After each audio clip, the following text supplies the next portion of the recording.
Hola, bienvenidos a Esto es más que literatura. Hoy vamos a conversar con la doctora Juliana sobre autismo y en especial vamos a hacer algunas aclaraciones porque estamos conmemorando el Día del Asperger.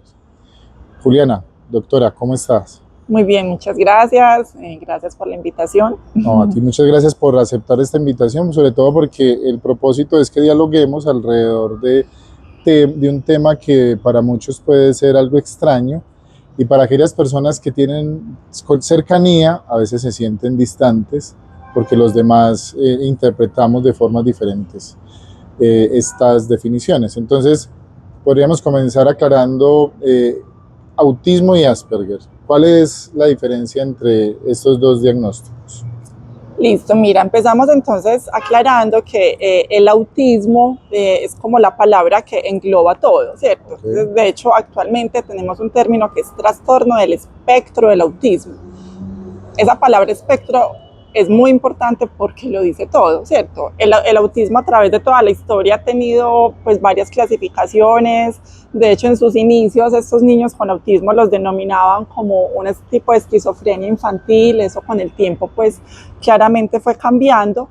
Y habían varios subtipos, digamos, como de trastornos generalizados del desarrollo, donde estaba el autismo, estaba el Asperger, estaba el síndrome de Rett. Pero hace unos años, ya hace más o menos 10 años, el DSM-5, que es la clasificación internacional de enfermedades psiquiátricas y donde nosotros nos guiamos para este tipo de definiciones y clasificaciones, dijo, venga, no, vamos a dejar estos enredos, vamos a englobar todo en un solo término, ¿cierto? Y a sacar unos que creemos que no aplican ahí, ¿cierto? Entonces vamos a llamar esto trastorno del espectro del autismo, teniendo en cuenta que las personas con autismo, si bien tienen las mismas áreas afectadas, que son comunicación social y conductas, comportamientos o actividades repetitivas estereotipadas, hay un espacio muy grande y un espectro, pues nuevamente, en el que se pueden manifestar. El Asperger como tal, digamos que en esta última clasificación, no aparece, ¿cierto? O sea, digamos que se trata ya del autismo. En este momento lo clasificamos como nivel 1, nivel 2, nivel 3, según el grado de ayudas que requiera, okay, digamos, externas. Entonces, digamos que el Asperger puede corresponder la mayoría de veces a los autismos nivel 1. O sea, anteriormente era como los autismos con alto nivel de funcionalidad, ¿cierto? Y sin discapacidad intelectual. Ahorita, pues digamos que todavía usamos el término Asperger, pero estamos intentando como ir sacando, sin decir que sea totalmente sinónimo de un autismo leve, pero es, digamos, lo que más se podría parecer a un autismo nivel 1, personas con un nivel de compromiso de la comunicación social y conductas, comportamientos o actividades repetitivas o estereotipadas, sin discapacidad intelectual y con un nivel de funcionalidad usualmente adecuado, pero esto también puede tener pues algunas variaciones. Depende del desarrollo de la persona en el entorno, la familia, el acompañamiento que haya tenido le facilita este tipo de socialización, o esos niveles que nos mencionabas, en este caso el Asperger estaría en el nivel de una persona que es más fácil, que tiene más habilidades sociales. No necesariamente más habilidades sociales, digamos que no tienen discapacidad intelectual. Cuando hablamos del autismo en general, aproximadamente la mitad o un poquito menos tienen discapacidad intelectual. El otro 50-55% no tienen discapacidad intelectual. Un grupo de esos va a ser lo que se ha llamado pues usualmente el Asperger, pero yo puedo tener una muy buena capacidad intelectual y muy bajas capacidades sociales, ¿cierto? Y creo que eso lo podemos ver todos de pronto hemos tenido en la cotidianidad. ¿Cómo se identifica a una persona que tiene autismo? O sea, ¿cuáles serían esos procesos? Primero en la cotidianidad, si hay algunas acciones, algunos comportamientos, y posteriormente, ¿cómo se hace ese diagnóstico para determinar que alguien tiene autismo? Listo. Entonces, como te explicaba, usualmente no, tienen que estar afectadas estas dos áreas.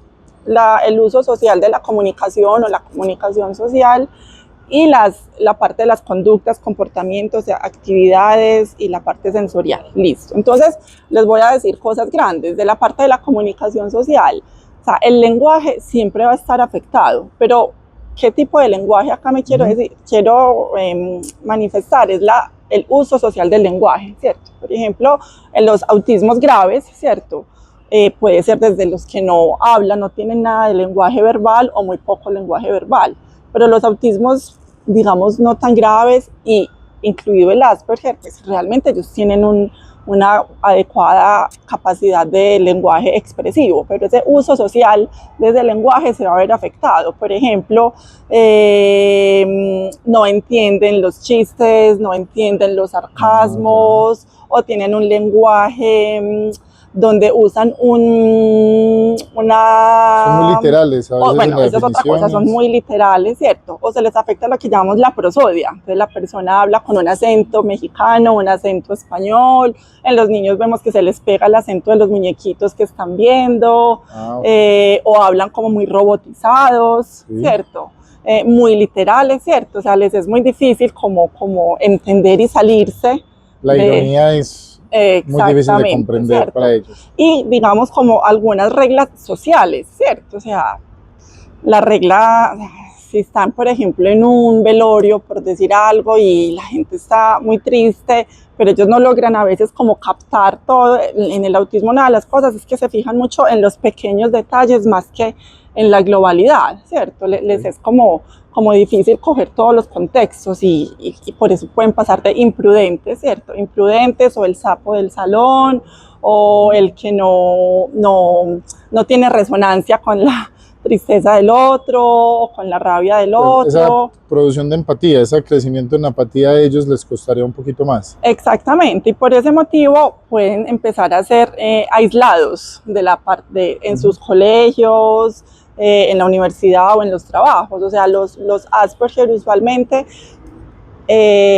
puede que se empiecen a hacer más evidentes, es precisamente cuando las exigencias sociales aumentan, ¿cierto? O sea, de pronto los niños en la guardería, en casa no se nota mucho. Puede que no se noten tanto, pero cuando ya necesitan estar en un grupo donde hablan de diferentes temas, tienen juegos donde hay que cumplir unas reglas, para ellos va a ser muy difícil cumplir las reglas de los juegos, hablar de varios temas, porque muchas veces se enfrascan en un tema. Eso es una cosa muy característica, cogen como unos temas por épocas y eso lo dicen mucho pues las mamás o los mismos pacientes, pues ya cuando tienen esa capacidad de expresarlo.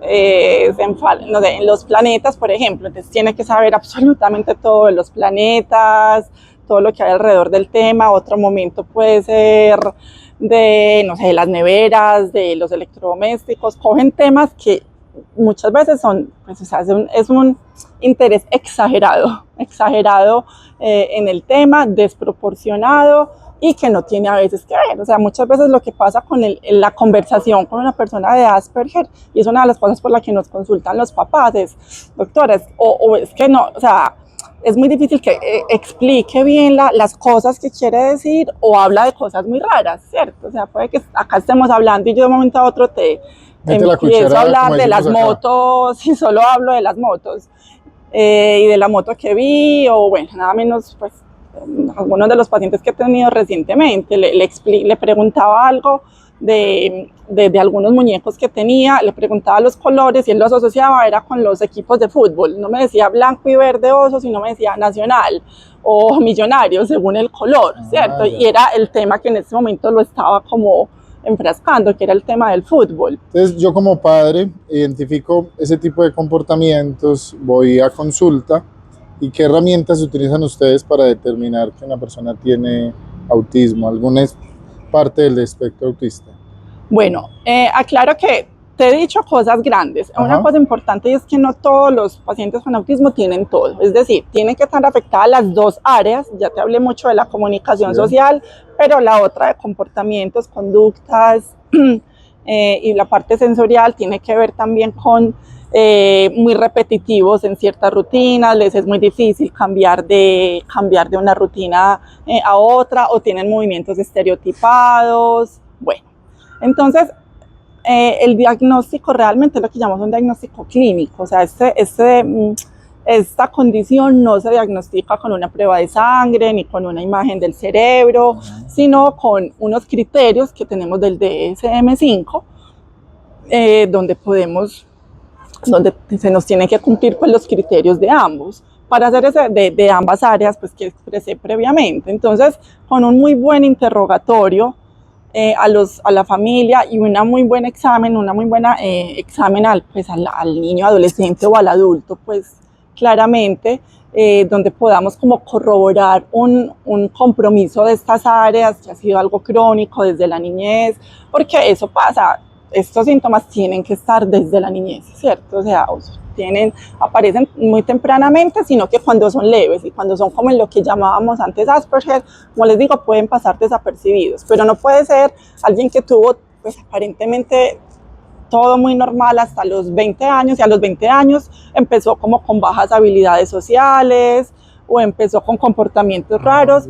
No, ahí no, pues no podría yo, o sea, si definitivamente son síntomas que aparecieron después de la niñez, por ejemplo, no, o sea, habría que tener en cuenta otros diagnósticos diferenciales. Entonces, de síntomas que aparezcan desde la niñez que no sean mejor explicados por otros diagnósticos, ¿cierto?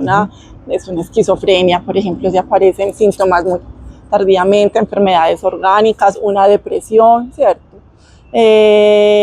Bueno, entonces realmente de esa manera nos apoyamos algunas veces también de algunos formularios, algunas escalas, donde se les aplican como ciertos cuestionarios a los papás y algunos que son más semiestructurados, donde también se aplican como unas pruebas a los niños para ver cosas como a los niños o al adolescente o al adulto para ver, por ejemplo, la teoría de la mente, que es un área que está muy afectada en general en el autismo, que es como esa capacidad de ponerse en el lugar del otro y pensar como el otro. Entonces aplican estas escalas y nos puede apoyar, ¿cierto? Porque no siempre va a ser tan fácil el diagnóstico, ¿cierto? En esa sociedad que corre tanto, a veces hay muchos afanes y queremos que los niños crezcan más rápido. ¿Cuál es una edad determinada para decir, bueno, a partir de ahora se puede empezar a identificar si la persona sí tiene autismo, para dar un diagnóstico? Porque a veces hay comportamientos de crecimiento. Claro, pero pues mira, por Academia Americana de Pediatría, por ejemplo, dicen que el diagnóstico se puede hacer incluso desde los 18 meses. Lo que pasa es que, obviamente, entre más pequeño, mucho más cuidadosos somos, ¿cierto? O sea, hacer un diagnóstico, cuando uno ve en retrospectiva, muchos, especialmente cuando estamos hablando de autismos nivel pues, más avanzados, con mayor gravedad y con discapacidad intelectual asociada, hay cosas muy llamativas que se ven desde el primer año, ¿cierto? Entonces que no hay un buen contacto visual, no hay una buena resonancia con la familia, pero obviamente no es un diagnóstico que se pueda hacer en ese momento. Pero hay ciertos casos graves, o sea, no hablando de lo que llamábamos antes Asperger, sino autismos más graves, que podemos ver cosas desde los primeros 2 años y el diagnóstico entre los 18 y 24 meses podríamos hacerlo cuando tenemos, como te digo, cosas pues muy claras y muy juiciosas y que lo hemos visto en diferentes ambientes. Porque también retrasar un diagnóstico implica retrasar un tratamiento. Entonces, cuando tenemos cosas muy claras, lo podemos hacer alrededor de los 2 años, pues, o incluso un tricito antes. Pero cuando no, pues dejamos solo un diagnóstico presuntivo, iniciamos igual intervenciones, porque en general en neurología y neurología pediátrica, pues que es el área en que yo me desempeño, es supremamente importante ante cualquier evidencia de alteración del neurodesarrollo, empezar intervención temprana para tener mejor impacto posterior. Entonces, cuando el diagnóstico no es claro y creemos que hay cosas que nos están afectando o que puede ser algo solo del comportamiento infantil, o puede ser un uso excesivo de pantallas, o puede haber algo de normas en la casa y ser mejor explicado los comportamientos por un oposicionista desafiante, en fin, por varias cosas, hacemos un seguimiento, algunas intervenciones, sugerimos a los papás unos cambios y hacemos una evaluación en el tiempo. Y para cerrar ahí esa parte de diagnóstico, un diagnóstico tardío que vos hayas conocido, ¿hasta qué edad más o menos? No, pues eso hay muchos, pues o sea, si tú te pones a ver del Asperger, pues probablemente hay algunos que se sobrediagnostican, ¿cierto? No todo al que le moleste el ruido y no tolere un ruido, ni todo el que tenga que ser muy estricto con el orden es Asperger, que eso Ajá. también se volvió, ay, es que yo debo tener autismo por eso, es que yo debo ser una... A ver, hay rasgos de la personalidad Sí. también que pueden ser, pero también pasa, de verdad, personas que pasan mucho tiempo de su vida sintiéndose como los incomprendidos, Sí. como que no cuadran en ningún ambiente, no entienden, y llega un momento en que siendo adultos, pues alguien los evalúa y mira, es que pues, o sea, todos esos comportamientos pueden ser explicados porque cumplís ambas cosas, que como les digo, muchas características puede que vayan desapareciendo en el tiempo, pero si estuvieron ahí y se suman con las otras, pues van a cumplir los criterios. Entonces un adulto se le puede diagnosticar también un autismo leve, un autismo nivel 1, perdón, o un Asperger. Pues. Es fundamental que dejemos este mundo en el que nos autodiagnosticamos y miramos en internet y asumimos, Sí. Bueno, entonces yo leí estos artículos y yo creo que tengo tal cosa. Y acudir siempre a los profesionales, siempre hacer todo el proceso de un profesional. Juliana, ¿y hay una diferencia entre el Asperger, entre el espectro autista que se desarrolle entre hombres y mujeres?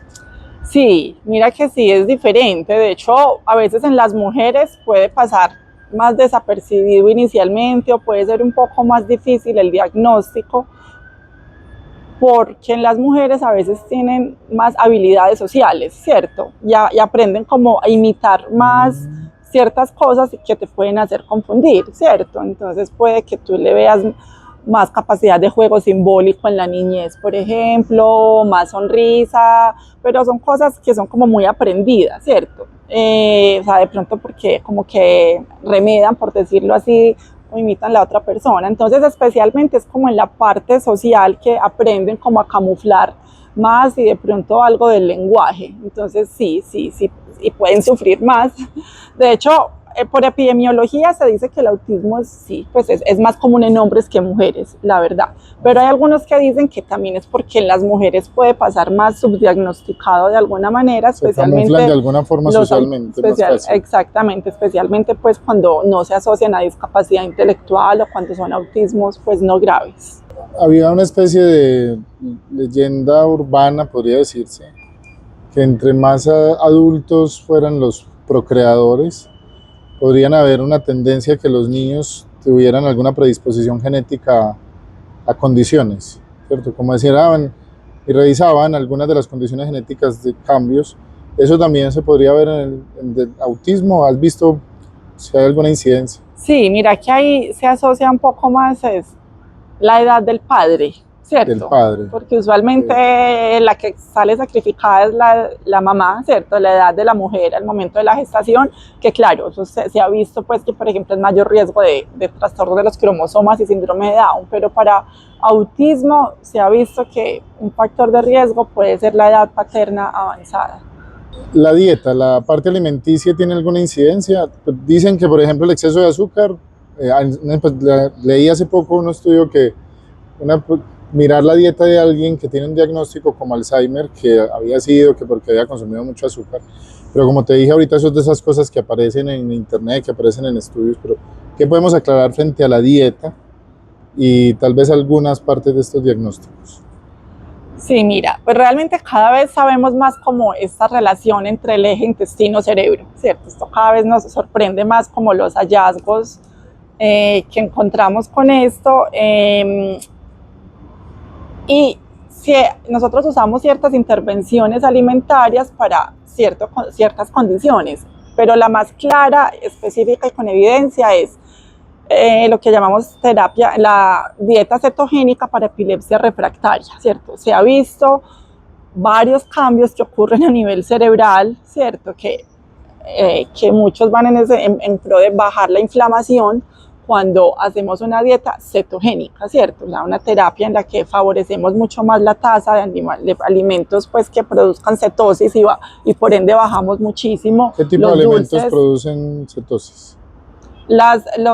Especialmente las grasas, ¿cierto? Grasas, o sea, diferentes tipos de grasas, y tú el aguacate, la crema de leche, muchos como de este tipo, acompañado de proteínas, por supuesto, pero muy bajo azúcar. O sea, el azúcar, las harinas, en general sí se ha visto que hay como un papel inflamatorio, digamos así, global y aún en el cerebro. Sin decir que una dieta de esas tempranamente favorece autismo. Eso sí no se ha visto. O sea, le di mucho dulce a mi niño inicialmente y por eso tuvo autismo, hasta allá no hemos llegado. En general sí se ha visto, que es un cerebro que se puede inflamar más. Entonces la dieta cetogénica evidencia muy clara en epilepsias refractarias, pero derivado hombre, si sirve en epilepsia, ¿por qué no va a servir en otras condiciones? Entonces se ha estudiado en diferentes enfermedades neurológicas, en Alzheimer, en enfermedades neurodegenerativas. Y en autismo, pues también digamos que se ha estudiado intervenciones alimentarias, pero no hay una evidencia clara. O sea, hasta hoy, febrero de 2025, no hay algo que nos diga, mire, esta intervención alimentaria, quítele a todos el azúcar, el trigo, las harinas, y va a haber una mejoría notoria. No.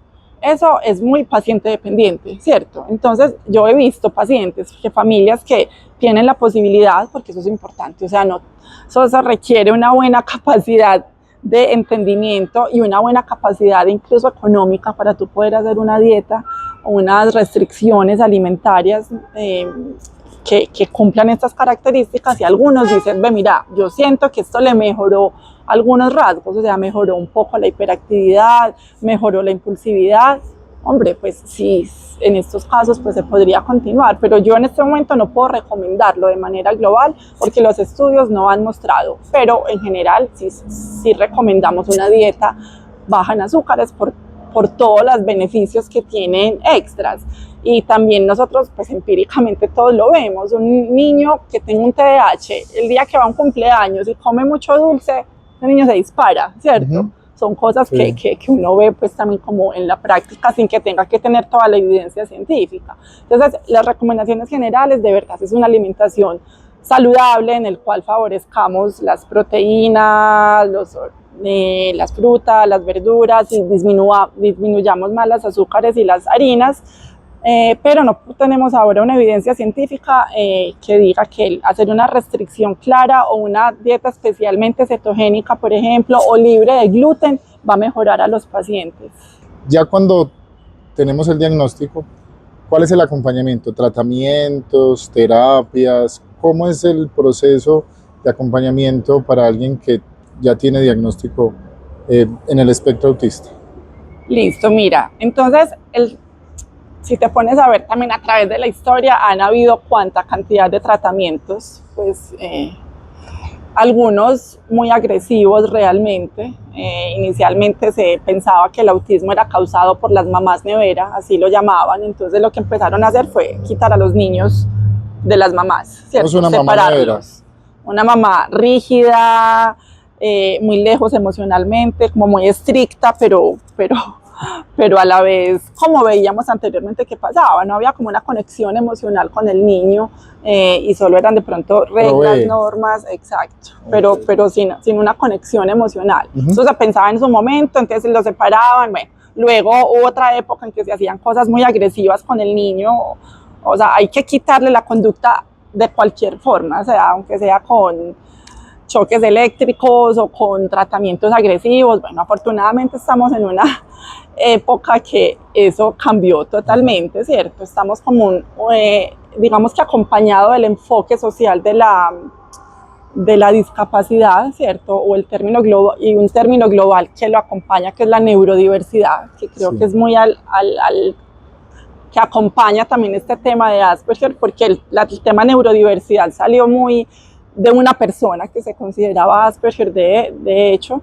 y todo esto para decir que cada vez se tiende más a saber que los apoyos, bueno, hay apoyos que van a requerir el paciente con Asperger o con autismo, pero muchos son también enfocados en el contexto, ¿cierto? Entonces, como ayudar a cambiar algo de los contextos. Entonces, si por ejemplo, voy a decir como algo ya extremo, si tienes este niño o adolescente siempre tiene unos ataques de rabia muy intensos en un mismo contexto, hay que empezar a ver qué pasa, ¿cierto? O sea, más que meter a este niño en agua fría va a ser algo, y probablemente sea que eso le pasa porque siempre está al lado de un niño muy ruidoso. Hombre, pues si eso es lo que pasa, en vez de yo darle un medicamento o hacer algo agresivo, pues quite al niño de ese ambiente, al lado del niño ruidoso, para que Entonces hay algunas intervenciones que son del ambiente, pero en general el manejo, pues creo que me fui desviando un poquito, pero te respondo más concretamente. O sea, el manejo del autismo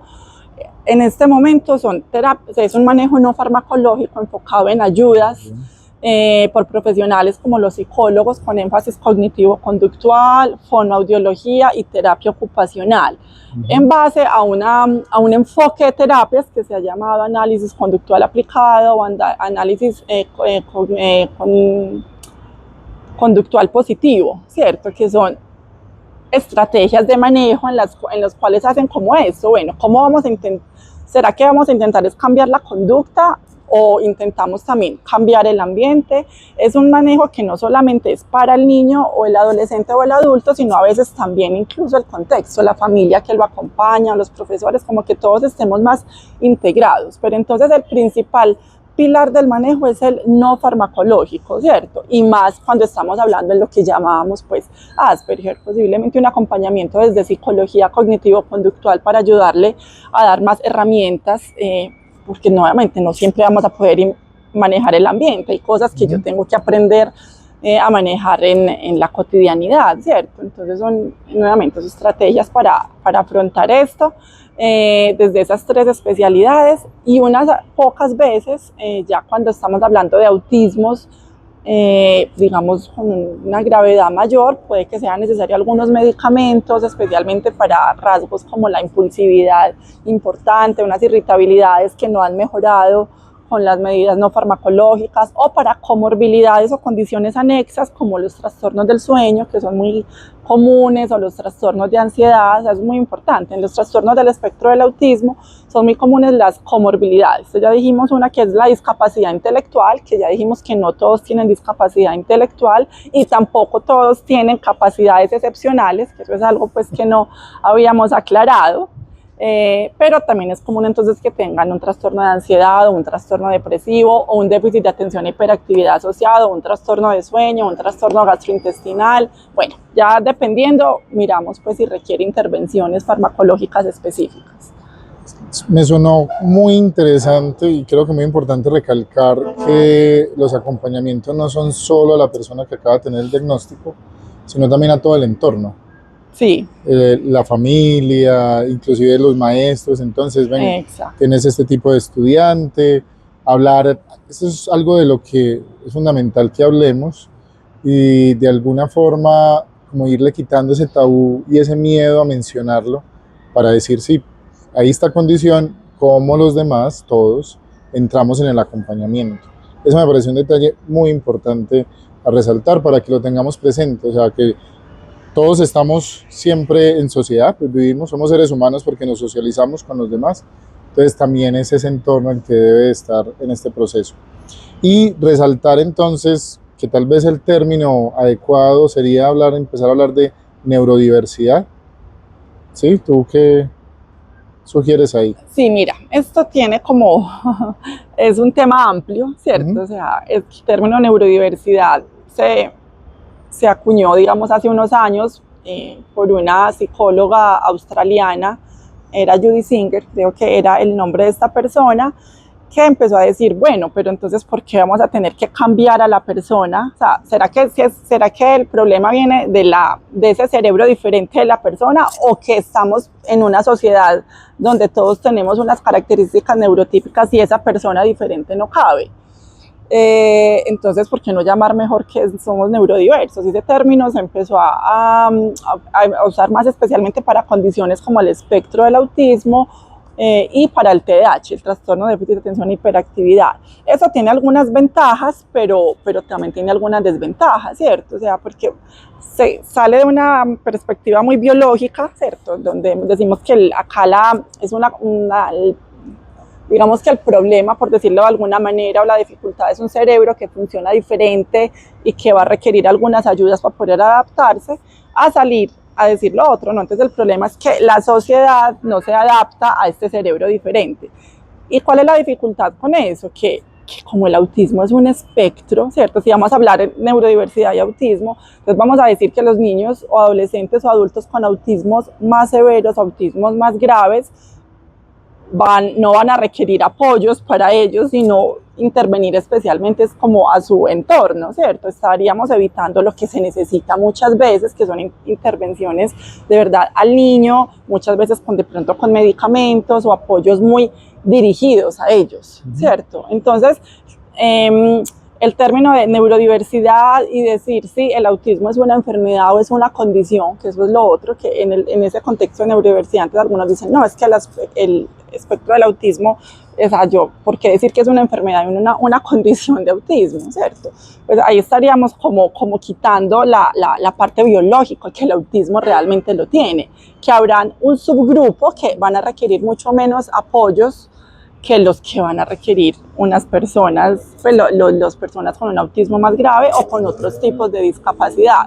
Entonces, a ver, a mí el término neurodiversidad a mí me gusta y siento, pues si nos ponemos a ver, todos somos neurodiversos, sí. ¿Cierto? Tu cerebro es diferente al mío, tenemos unas capacidades cognitivas, analíticas, aprendizajes diferentes, entonces pues neurodiversidad a veces la acuña como con biodiversidad, entonces en la naturaleza tenemos tantas diferencias, nosotros como humanos pues también las tenemos, sí, somos cerebros que funcionan diferente y bueno, y hay unos cerebros que funcionan diferente con algunos déficits, ya sea en la parte del lenguaje, social o incluso física, podemos hablarlo de esa manera, o sea, que somos neurodiversos, pero sin quitar que hay una parte biológica de la condición y que muchos sí lo llamamos que aplican para el término de discapacidad porque tienen alguna condición que no les permite una adecuada adaptación, ¿cierto? Entonces, el término neurodiversidad, como te digo, estoy de acuerdo con él, me parece que lo podemos utilizar también, pero sin quitar que hay una parte biológica importante en todas estas condiciones de neurodesarrollo, incluido el espectro del autismo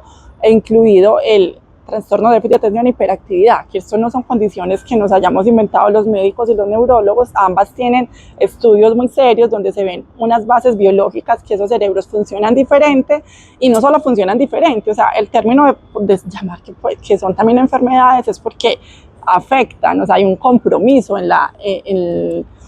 en su desempeño, ¿cierto? O sea, si yo soy diferente, si yo pienso diferente, aprendo diferente, pero eso no me causa ningún tipo de dificultad en mi vida diaria, pues hombre, yo no lo puedo llamar que eso es una enfermedad, ¿cierto? Pero pues usualmente y cuando, por ejemplo, este no es el tema de hoy, pero el trastorno de déficit de atención e hiperactividad, no podemos quedarnos diciendo es que son niños neurodiversos, aceptémoslos, obviamente sí, pero nada, solamente cambiemos el ambiente y ya, no, porque es que las personas con déficit de atención e hiperactividad, especialmente con niveles moderados a graves, si no se intervienen adecuadamente, su funcionalidad va a ser bastante mala y mucho riesgo de llegar a accidentes por lo impulsivos que son, a consumo de sustancias, a bullying en el colegio porque no se los aguantan, a perder las materias porque su hiperactividad o su inatención no les permite. Entonces, y pues puedo decir varias cosas también del autismo, entonces no podemos quedarnos solamente diciendo que son neurodiversos sino que son neurodiversos, está bien, pero con un espectro en cada uno y con un nivel de ayudas diferente para cada uno. Le nació un espacio muy aclarador, o sea, siento que lo que nos has compartido nos permite acercarnos más a conocer el autismo, el Asperger. Aquí cerrando ya esta conversación, hay un término que a mí no me gusta mucho, pero lo voy a utilizar, que es utilizar mito, la palabra mito para decir algo que no es cierto, porque los mitos están adentro en la construcción del ser humano, entonces alguien sí cree en eso, pero lo voy a utilizar en este caso. Hay algunos mitos frente al autismo y al Asperger que deberíamos aclarar que no son reales. Sí, claro, pues uno es de pronto de los que mencioné ahorita, ¿cierto? Pues que las personas con autismo o con Asperger pues tienen capacidades excepcionales, ¿cierto? Realmente esto no siempre es así, ¿cierto? O sea, hay algunos que sí pueden tener una habilidad muy grande, por decir algo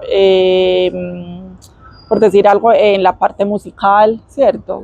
O en la parte del dibujo, ¿cierto? Les decía, en el autismo es algo muy característico, es que son muy visuales y un aprendizaje muy visual y eso les permite también ciertas habilidades en esto y también lo usamos para los procesos terapéuticos, ¿cierto? Guiarnos más a veces de la parte visual que de la palabra. Pero van a haber muchos que no tienen una capacidad diferente que sobresalga, ¿cierto? Que pueden tener una inteligencia, digamos, promedio, o algunos baja, como les dije, pero pues no, Asperger o autismo no es sinónimo de alguna capacidad excepcional, como tampoco es sinónimo de discapacidad intelectual. Importante. Bueno, pues de pronto de que las personas con autismo no pueden estar en ambientes ruidosos, por ejemplo, o en un ambiente de muchas personas. Eso depende, nuevamente, hay espectros y varios con el tiempo aprenden a sobrellevar, pues, o a tener estrategias para afrontar eso y pueden llegar a funcionar bien en ambientes con diferentes personas, en relaciones interpersonales. Realmente sí lo logran hacer, dependiendo nuevamente del grado, pues, o del grado que estemos, pues, como en este espectro. Bueno, y también, como ya te había explicado, hay muchos síntomas que evolucionan en el tiempo. Hay estereotipias que las tenían al principio y ya después no las tiene. Puede que al principio no miren mucho a los ojos, pero ya después sí lo logran hacer. Hay muchas cosas que pueden mejorar. Con una adecuada intervención temprana es más probable que los pacientes logren mejores resultados, pero tampoco en una intervención temprana puedo decir que el autismo no se cura, ¿cierto? No se cura, y la respuesta va a ser muy individual también, si es un autismo que se asocia o no a discapacidad intelectual, si tiene otras comorbilidades asociadas, pero la intervención temprana siempre va a ser mejor a la no intervención o a la intervención tardía. En el de autismo hay muchas películas, pues realmente unas chévere, más acercadas, otras no, pero hay una como muy famosa que es de Temple Grandin. Es una persona con autismo bastante funcional, que fue de las que más como ayudó a entender cuál es la mente de las personas con autismo, con Asperger, porque ella, digamos que es más pues como en lo que llamamos el Asperger, Temple Grandin, por si la quieren pues como buscar y hacer un acercamiento. Y ella también tiene algunas entrevistas en TED, pues, y en YouTube pues la encuentran, y tiene película como tal. Ya, muchas gracias por esta conversación. Listo, no, muchas gracias a ti. Para despedirnos, los invitamos a ver estos libros recomendados con los que esperamos que puedan acercar más. Hay unas lecturas tanto especializadas como algunas obras literarias donde pueden encontrar algún texto.